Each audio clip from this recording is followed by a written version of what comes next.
Hi, everybody.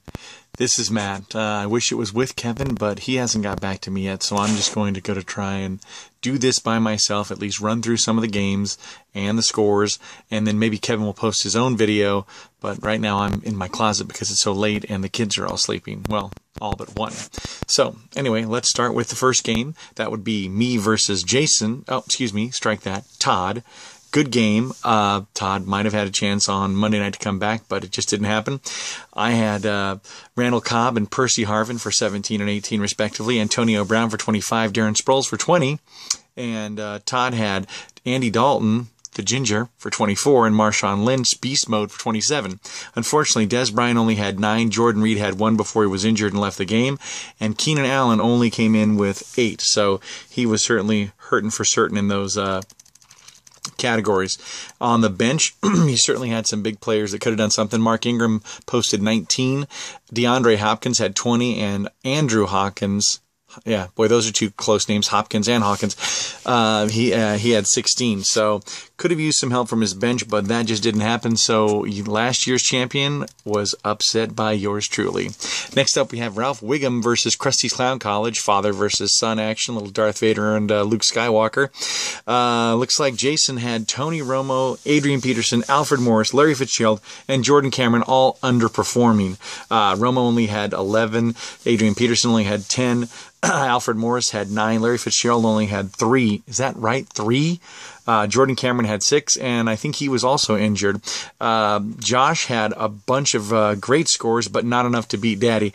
He had Drew Brees for 19, and a bunch of other middling ones with Monty Ball, Chris Johnson, Deshaun Jackson, Rob Gronkowski, Gronk, and Emmanuel Sanders for 14. So better luck next week, Josh. All right, moving on to the next one. Let me scroll down here. Let's see. So we had... Okay, I'm going to turn that off. Next up we had...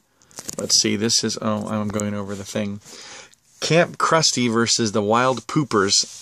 Camp Krusty somehow ended up winning this game, although on the night of the game he was behind by 1 point, so there must have been an ESPN scoring flip with one player, but he's darn lucky he didn't lose somebody who didn't even start a quarterback this week.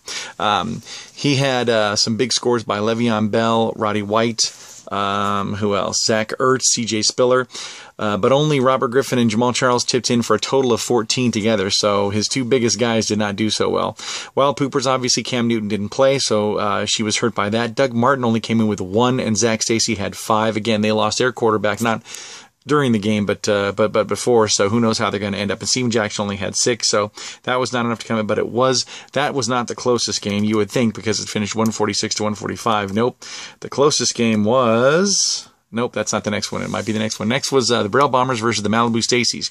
My mom came out on top with big performances by Andrew Luck and Noshawn Moreno, so huge value for Noshawn as late as he went.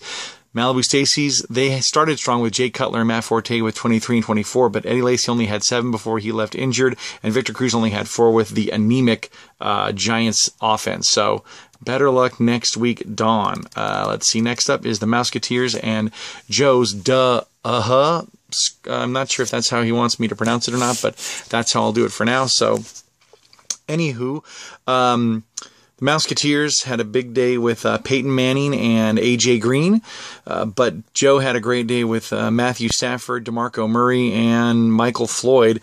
Funny thing is, they ended in a tie. I think Terry was behind going into that Monday night game with San Diego, and I saw her post on the message board that she needed just a few more from Ryan Matthews, and I guess she got it enough to tie, but not to win. So, looks like we have our first tie of the year. God, this is really cramped and uncomfortable in here, and my hand is starting to kill me, so I'm going to try to hold it with the other one and keep it high enough.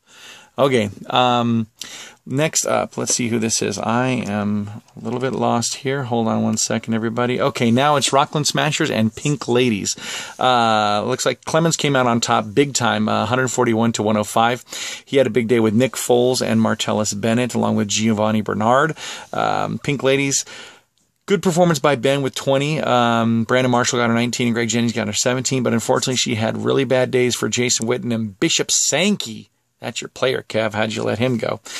So better luck next week, Melinda. Moving on to the next one. Oh, okay. So those, I guess, is a wrap up for the games. We'll move quickly into the free agent auction bids. Not a lot of movement. I thought there might be more people vying for different folks on the waiver wire.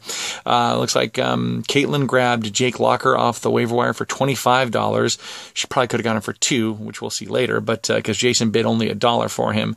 Everybody else got who they wanted, but I think we all overpaid, except maybe Krusty's Clown College and Ralph Wiggum with $4 and $3. Everybody else overbid with like 6, 15, 17. So I guess that's live and learn for us that did that. Let's move on to the matchups next week. Next week we have, I get to play Jason next week. So Jason, it's you and me, buddy. Will Jordan Cameron play? That's the big question for you. And will Larry Fitzgerald live up to his potential of 20 points? I don't know if that's going to happen, given how he did the first week, but who knows? Maybe he will bounce back big. I've got Aaron Rodgers. I'm hoping he does a lot better than he did against Seattle. I'm scooting over here and moving this over.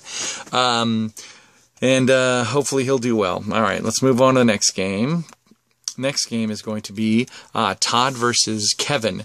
Kevin's hoping that Robert Griffin III bounces back. If he starts him, he may start Matt Ryan, who had the most points ever, but he was on the bench, so what did it matter? Todd's hoping for better performances out of Des Bryant and Alshon Jeffrey, who was dinged up but came back into the game. He'd also like to see Keenan Allen do better next week, so good luck, gentlemen. Next up, we got Josh versus Caitlin, brother versus sister.